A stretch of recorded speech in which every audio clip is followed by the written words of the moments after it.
Hello and welcome back to the channel. Wherever you're new, welcome and thank you for joining me. My name's Brandy and welcome to the Spiritual and Mind channel. Here on the channel we focus on mindset, spiritual health, and mental health.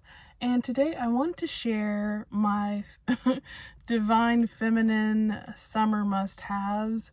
So there's a couple frames to this, of course, but one frame is just like the overarching picture of what are the key factors or key pillars of what would keep, I guess the frame for me at least, what keeps me in divine feminine energy as I prepare to welcome in the summer season.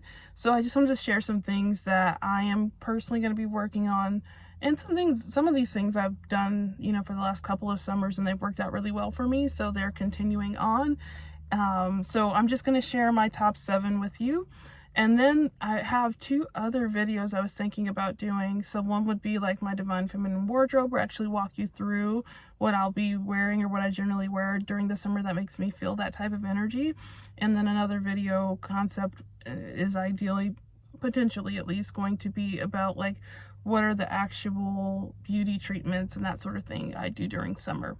So let me jump in and just talk about divine feminine energy and how I am embracing that this summer, and how I've embraced it over the last couple summers as I've really started to create a practice around divine feminine energy activation. So in the last few years, I've really grown in my practice, and I feel like I'm in a space where I have figured out some things with certainty. So everything on the list is something that I've actually been working on, but there's a couple new things that I'll be testing out this summer. So one thing that is tried and true and has worked out for me for at least the last 2 to 3 summers is for spring and summer, I tend to wear a lot more dresses. And I know divine feminine energy has not a whole bunch to do just with what you're wearing, but actually your energy, we'll say. So your feminine energy is not necessarily tied solely to what you're wearing, because, there's more layers on that. But for me, when I wear dresses, I feel more dainty. So my energy kind of shifts to a more feminine place, and my mannerisms tend to be a bit more feminine as well, honestly. So I think when you're wearing a dress, or at least for me, when I'm wearing a dress, it cues up feminine energy for me physically, and I'm normally received in that way as well. So not only am I kind of in the process of behaving that way, but I'm also received in that way as well. So when I'm wearing dresses, men open doors for me all the time. People start striking up conversations with me. So it just positions me in the energy of receiving, and that's the point, So for me, it's not about the attention or like the kind gestures that tend to happen. It's more about me being in the space of receiving, which is key for feminine energy. So for me, I have a collection of dresses that I've kind of developed over the last 2 summers and springs, and I actually added a few more in that I'm really excited about. So I'm super excited for things to, warm up a bit for me to jump into summer and spring dress seasons. Where I live, you kind of gotta wait till late May, June before dress season is here. But when I lived in California, I could do that sooner. So moving right along, item number 2, I've already collected a few of these, and I do this year round, but I tend to try and get into self-development books, and I tend to read a decent amount of them just ongoing, but I do have a few picked out for the summer that will help me to focus on improving or like adding more to my conversational skill set, because I am able to have conversations. That's what I do for a living, but I like to stay sharp.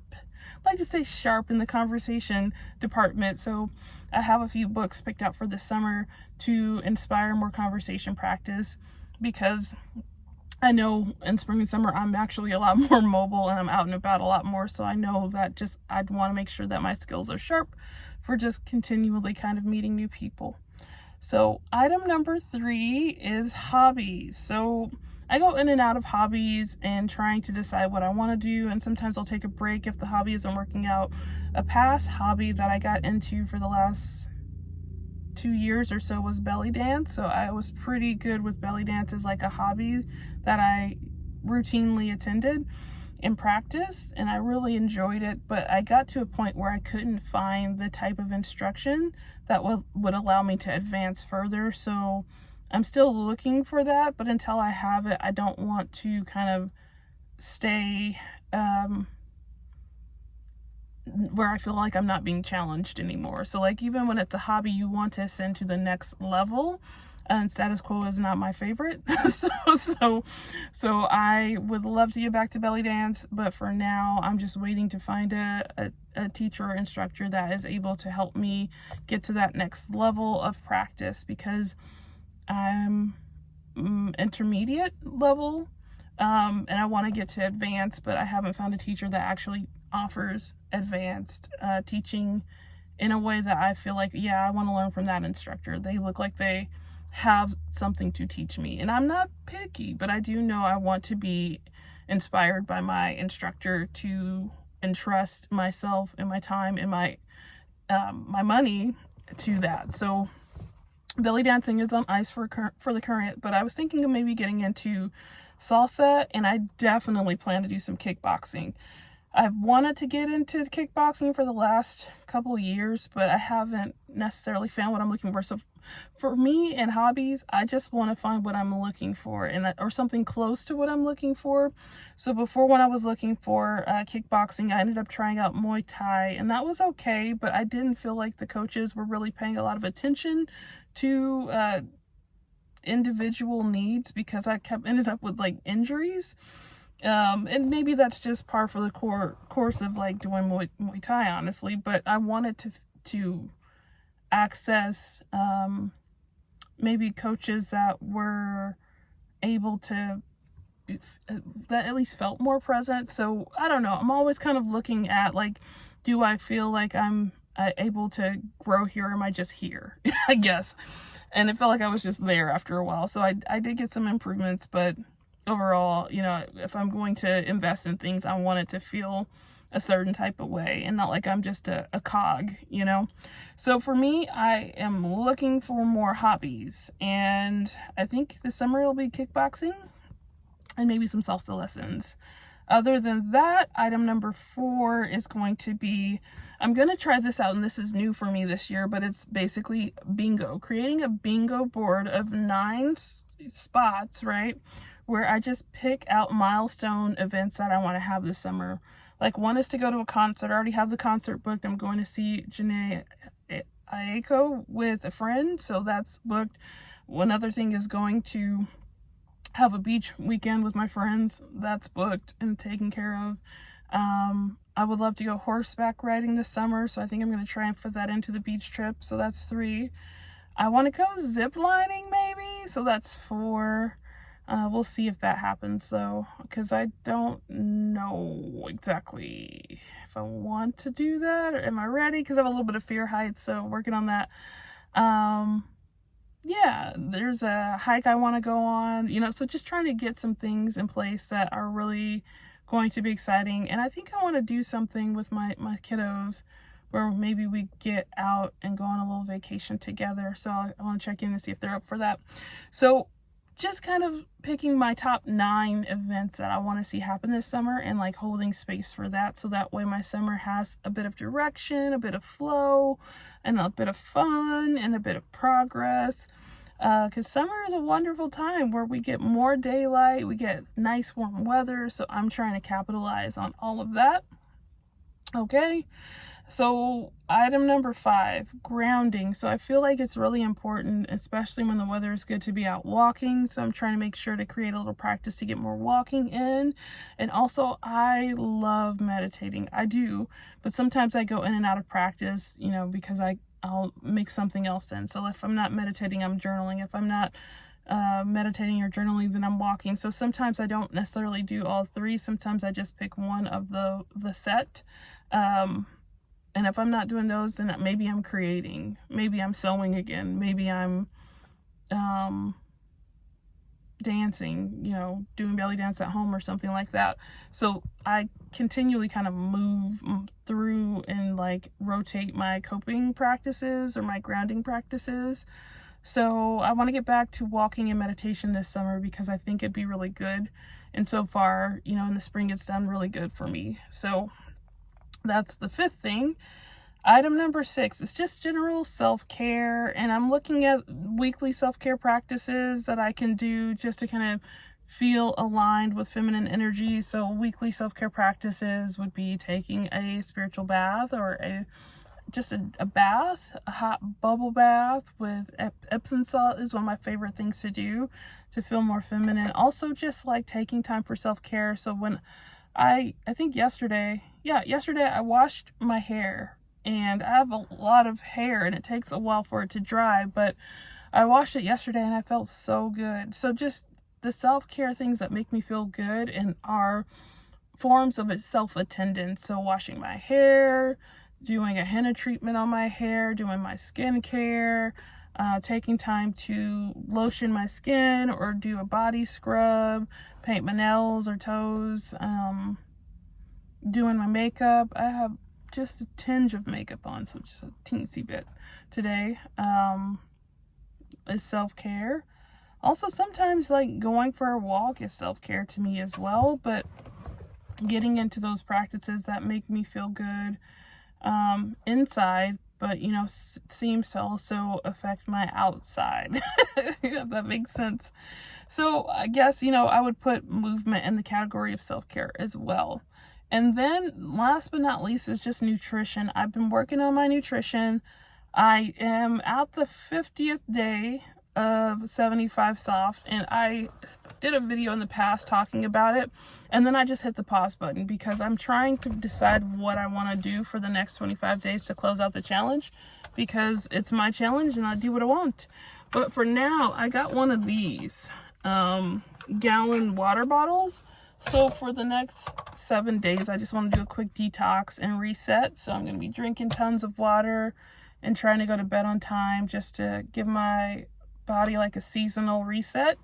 So I feel really excited about that. And I am going to be working on eating more plant-based. I'm not too bad at it. I mean, that's my background is holistic nutrition and plant-based eating. I do eat meat, but I am trying to get back to eating more whole foods and reducing the carbs, because usually they just make me feel sleepy. So I'm not too into carbs just because my body doesn't process them in the way that most people experience carbs. I get sleepy instantly. So I'm getting back to my plant-based menu, which I'm really excited about. And I think this is enough stuff to entertain me and like give me a frame for the summer where I'm going to be in a flow state with feminine or divine feminine energy. And of course, it goes without saying, for me, I'm definitely going to be working on my spirituality all summer, because that's another important factor of feminine energy, is to be aligned in the divine. If you want to feel divine feminine energy, is to have that spiritual connection piece as well. I go to church pretty much every Sunday. I am not the best with Bible study just yet. I'm still working on it. There's this Bible study group on Tuesday nights. I'm going to check it out. I went to a different Bible study group on Tuesday that was online, and it was more of like a support group versus studying the Bible. So I'm looking for a Bible study group where we actually study the Bible and talk about what we're studying from the Bible, versus like a support group vibe. So I'm on the lookout, trying to find more spiritual community, because I feel like if I could study the Bible with other believers, that would be great and would help me even in my solo practice where I'm working on studying the Bible, to have that system kind of already in place. So I'm gonna keep on going to church, and any special events I can go to, I definitely will be doing that. I definitely aspire to be getting baptized this summer, so I'm looking forward to that. And other than that, going to church every Sunday, and that tends to be plenty. I pray all the time as well. So those are some things that are kind of already in place, but hopefully can continue to grow. So there is a little bit of growth I'm looking for. I'm still looking for a local Bible study group where we study the Bible and really prioritize the Word, because that is something that I enjoy. I just enjoy it, but I haven't quite found it yet. So God is going to align that for me, and I'm looking forward to, you know, when things all kind of fall into place there. But other than that, I am happy to share in a separate video like my actual dress collection, potentially, if anyone's interested, and or my beauty routines more up close and personal, of like what is it that I do, you know, kind of like the high maintenance to be low maintenance videos. I have a routine for that too. So I hope this video has been helpful and useful in your summer adventure of divine feminine energy. So I'm just going to go through this one more time. So number 1 is dresses for spring and summer. 2, self-development books. 3, hobbies. General hobbies for me is salsa and kickboxing, most likely. 4, bingo, creating a summer bingo event or goal kind of setup or plan. And then 5 is just grounding, walking, meditation, or a combination of both, or journaling also kind of fits in.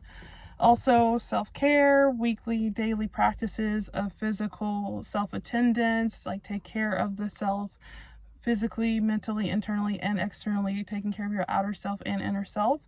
And then also nutrition, of course. And then I guess item number 8, would be spiritual practice and trying to make sure that that is accounted for as well. So that is everything that I'll be up to, or the pillars of divine femininity for my summer season. So hopefully this is helpful and at least food for thought. Don't be a stranger. Leave a comment below. Tell me what you're up to this summer. How do you practice divine feminine energy? What does it look like? What are your go-tos? What are your favorites? Leave a comment. Be sure to subscribe. Give this video a thumbs up, or leave a little heart emoji in the comments if you will. And thank you so much for spending some time with me today. I look forward to catching you in the next video. Also, please let me know if you want to see the video about the wardrobe or the dress collection, or the self-care beauty treatments. All right, take great care. Catch you next time.